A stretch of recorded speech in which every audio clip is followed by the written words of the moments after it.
నమస్తే అండి. ఓం శ్రీ గురుభ్యో నమః. ఓం శ్రీ మాత్రే నమః. ప్రస్తుత కాలంలో అందరూ బాధపడుతున్న ఒకే ఒక విషయం ఏంటంటే, పిల్లలు మాట వినడం లేదు. ఏం చేయాలో మాకు అర్థం కావడం లేదు. ఎన్ని విధాలుగా చెప్పి చూసినా వాళ్ళు మాట వినడం లేదు. పిల్లల భవిష్యత్తు ఎప్పుడు తన తల్లిదండ్రుల చేతిలోనే ఉంటుంది. తల్లిదండ్రులు చిన్నప్పటి నుంచి ముదిగారం చేశారనుకోండి, పిల్లలు ముద్దుగానే మొండిగా తయారవుతారు. చెప్పిన మాట వినరు. "మొక్కై ఒంగంది మానై ఒంగుతుందా?" చిన్న మొక్కని మీరు వంచొచ్చు. అప్పుడే విత్తనాలు వేసి, అప్పుడే మొలకెత్తుతున్న మొక్కని మీరు వంచొచ్చు. అదే అది ఒక చెట్టులాగా అయిందనుకో, వంచడానికి అవుతుందా? కష్టపడతాం కదా! అదే మానైందనుకో, అసలు వంగగలదా? అస్సలు వంగలేదు. కాబట్టి పిల్లల విషయం కూడా అంతే అండి. ప్రతి తల్లి, తండ్రి చేసే ఒకే ఒక తప్పేంటంటే, పిల్లలు పుట్టగానే చాలా ముద్దుగా పెంచుతారు. వాళ్ళు అడిగినవన్నీ కొనిస్తారు.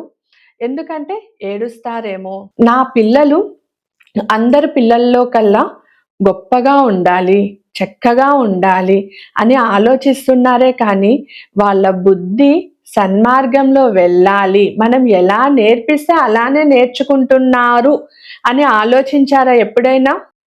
పిల్లలకి పుట్టగానే ఓంకారాన్ని నేర్పిస్తారు. ఒక 2 సంవత్సరాలు నేర్పిస్తారు. ఆ తరువాత నెక్స్ట్ స్టేజ్‌కి తీసుకెళ్ళాలి. ఐం నమః, ఓం నమః శివాయ ఇలాంటివి నేర్పించాలి. కానీ అక్కడ మనం తప్పు చేస్తున్నాం. అక్కడ వదిలేస్తున్నాం. లేదా 5 ఏండ్లు, 6 ఏండ్ల వరకు చేపిచ్చి, ఆ తరువాత తనకు టీవీ పైనో, ఫోన్‌ల పైనో, వేరే దానిపైన ఆశ కలిగినప్పుడు ఓకే. ఇది చెయ్యడానికి బాధపడుతున్నాడు. బిడ్డని బాధ పెట్టడం ఎందుకు? సరే, మనము వేరేది ఇచ్చేద్దాము. తన దారిలో తను తీసుకొని, తను పెద్దయ్యాక తనే నేర్చుకుంటారు అన్న అపోహలో ఉంటాం. ఇది చాలా తప్పు. ప్రతి తల్లి, తండ్రి వారి పిల్లలకు నిరంతరం పిల్లల భవిష్యత్తు కోసం వాళ్ళు నిరంతరం కనీసం 5 నిమిషాలైనా విజయాలు సాధించడానికి భగవత్ శక్తి వాళ్ళకి తోడుండాలి. తల్లిదండ్రులుగా మనం పిల్లలకు ఇవ్వగలిగే గొప్ప బహుమతులలో ఒకటి ఆధ్యాత్మిక జ్ఞానం. అందరూ ధనమిస్తారు, ఆస్తులిస్తారు, బంగారం ఇస్తారు, సన్మార్గంలో నడవమని చెప్తారు. కానీ అన్నీ చెప్తూ ఉంటాం, ఇస్తూ ఉంటాం. ఇవేవైనా నిరంతరం వాళ్ళకి తోడుగా ఉంటుందా? లేదు.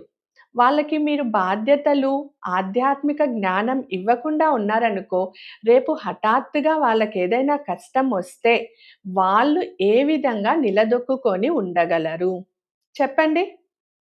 ఇది ఆధ్యాత్మిక జ్ఞానం తల్లిదండ్రులు పిల్లలకు ఇవ్వడం ద్వారా ఎన్నో కష్ట సుఖాలను ఎదుర్కోవడానికి వాళ్ళకి ధైర్యాన్నిస్తుంది. పిల్లలకు కొన్ని పవిత్రమైన మంత్రాలను నేర్పించడం వల్ల వారికి భక్తితో పాటు మంచి లక్షణాలు, కృతజ్ఞత, దయ, ఏ సిట్యుయేషన్‌ని ఎలా హ్యాండిల్ చేయాలి అన్న ఆలోచనలు, నిరంతరం భగవత్ శక్తి ఏదో ఒక రూపంలో వారికి తోడుగా ఉంటూ పెద్దలని గౌరవించడం, పెద్దల మాట వినడం, ఇతరులు చెప్పే మాట వినడం, ఇతరులను దూషించకుండా ఉండడం, తిట్టకుండా ఉండడం ఇలాంటి అలవాటులన్నీ వారు అలవరుచుకుంటారు. అన్నీ మంచి అలవాట్లే. అందుకే ప్రతి చిన్నారికి తన తల్లి, తండ్రి తప్పకుండా నేర్పించవలసిన కొన్ని మంత్రాలు ఇవి. అవేంటో ఇప్పుడు చూద్దామా? తెలుసుకుందామా? మీరందరూ సిద్ధంగా ఉన్నారా? మొదటిది ఓంకారం ప్రణవానికి రూపం. ప్రతి ఒక్కరు ఓంకారాన్ని నేర్పిస్తారు. దానితో పాటుగా మెల్లగా ఓం నమః శివాయ. ఈ మంత్రం శివుడికి చెందినది. ఇది పంచాక్షరి. ఇది ప్రతి ఒక్క తల్లిదండ్రికి తెలిసినదే. శివుడు మనము పిల్లలకి చెప్పేటప్పుడు కూడా ఓం నమః శివాయ చేసుకో నిన్ను జేజి కాపాడుతుంది అని కాకుండా, వాళ్ళకి శివుని గురించి మనమే నేర్పించాలి. క్లుప్తమైన భాషలో అందరికీ మీకర్థమయ్యి చిన్నపిల్లల మనసుకు కూడా అర్థమయ్యే విధంగా నేర్పించాలి. శివుడు ఈ సృష్టికి మూలం.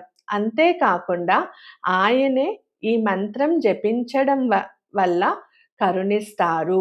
ఓం నమః శివాయ మంత్రం అంటే భగవంతుడైన శివునికి నేను నమస్కరిస్తున్నాను అని అర్థం.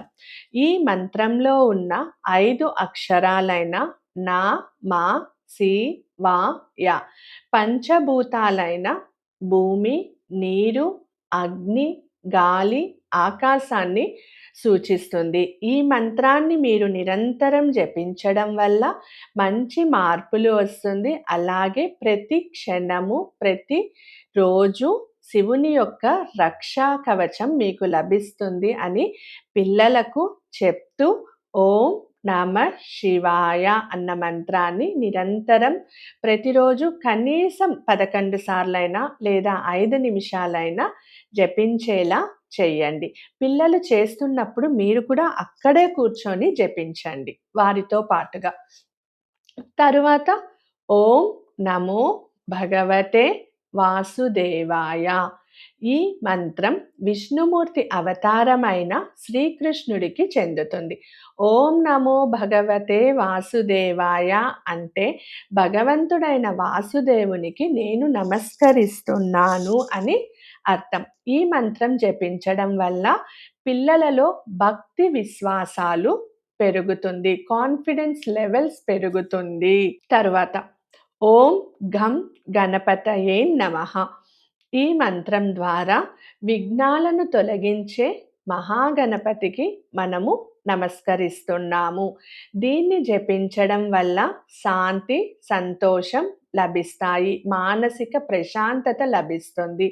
పిల్లలు మీరు ఏదైనా కొత్త పని ప్రారంభించేటప్పుడు లేదా చదవడం ప్రారంభించేటప్పుడు వారికి ఆత్మధైర్యాన్ని, మనోవిశ్వాసాన్ని కలిగించే గణపతికి నమస్కరిస్తారు.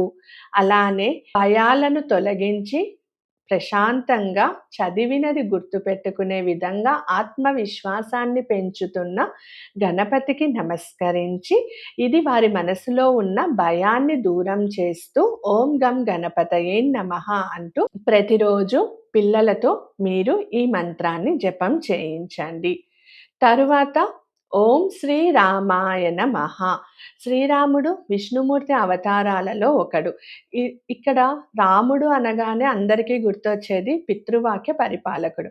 అలా అంటే రాముణ్ణి నమస్కరించడం వల్ల పిల్లలలో నిజాయితీ, దయ, న్యాయం, ధర్మం లాంటి మంచి విలువలను వారు నేర్చుకుంటారు. పెద్దవాళ్ళకి మర్యాద ఇవ్వడం ఎలా, పెద్దవారి మాటలను వినడం ఎలాగా, ఆ మాటలలో మనకు మంచి నేర్పిస్తున్నారు కదా, ఆ మంచిని స్వీకరించడం ఎలాగా. ఒకవేళ తిట్టినా అందులో మంచిని మాత్రమే రాముడు స్వీకరించారు. అలాగే ఈ మంత్రాన్ని నిరంతరం రాముణ్ణి స్మరిస్తూ ఉండడం వలన పిల్లలలో వాళ్ళు మంచిని మాత్రమే స్వీకరించే శక్తిని కూడా పొందుతారు. అలాగే దీనివల్ల వారి మనసు ఎల్లప్పుడూ ప్రశాంతంగా ఉంటుంది. తరువాత ఓం నమో నారాయణాయ నమః లేదా ఓం నమో నారాయణాయ. ఈ మంత్రం పరమాత్ముడైన నారాయణుడికి చెందుతుంది. ఓం నమో నారాయణాయ నారాయణుడికి నేను నమస్కరిస్తున్నాను అనేసి అర్థం. ఈ మంత్రాన్ని జపించడం వల్ల మనసు ప్రశాంతంగా ఉంటుంది, భక్తి పెరుగుతుంది. ముఖ్యంగా సాయంత్రం వేళ ఈ మంత్రం జపించడం చాలా మంచిది. దీనితో పాటుగా ఓం శ్రీ మాత్రే నమః. తల్లి, తండ్రి, సృష్టికి మూలమైన ఆ జగన్మాతకు నేను నమస్కరిస్తున్నాను. నీలో ఉన్న కరుణ, ప్రేమ, ఆప్యాయత, భక్తి ఇతరులు నా మాటలకు ముగ్ధులయ్యే విధంగా నాలో ప్రతి మాటను నా తల్లివైన నీవే నాతో పలికించు తల్లి. ఓం శ్రీ మాత్రే నమః. నిరంతరం తల్లిగా నాకు నిరంతరం తోడుంటుంది అని చెప్తూ పిల్లలతో శ్రీమాత్రే నమః అని అమ్మవారిని నమస్కరించుకోమని చెప్పాలి. తరువాత ఐం నమః. పిల్లలలో మనోవిజ్ఞానానికి, మనోవికాసానికి, విజ్ఞానం పెంపొందడానికి, జ్ఞానం అభివృద్ధి చెందడానికి సరస్వతీదేవిని ఐం బీజాక్షరంతో నమస్కరిస్తూ ఐం ఐం ఐం నమః అంటూ జపం చేయాలి. ఐం అన్నా చెప్పించచ్చు. పిల్లలు చిన్నప్పుడు మీరు తల్లిదండ్రులుగా చిన్న పిల్లలకు ఓం ఎలా చెప్పిస్తారో, అప్పటి నుంచే ఐం కూడా చెప్పించండి. కొద్దిగా పెద్దయిన తరువాత ఐం నమః అన్న మంత్రాన్ని కూడా జపం చేయించండి. ఈ 7 మంత్రాలు నిరంతరం పిల్లలతో ఏ తల్లిదండ్రులైతే జపం చేయిస్తుంటారో, వారి ఇల్లు సుఖ సంతోషాలతో, జ్ఞాన జ్యోతులతో వెలుగులు నిండి ఉంటుంది. ప్రయత్నించి చూడండి. ప్రతి ఒక్కరి పిల్లల భవిష్యత్తు తన తల్లిదండ్రుల చేతుల్లోనే ఉంది.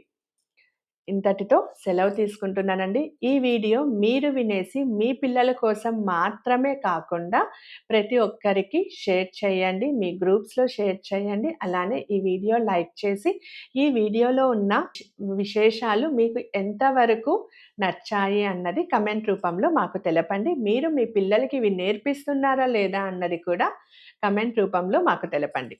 ఇంతటితో సెలవు తీసుకుంటున్నానండి. ఓం శ్రీ గురుభ్యో నమః. ఓం శ్రీ మాత్రే నమః. స్వస్తి.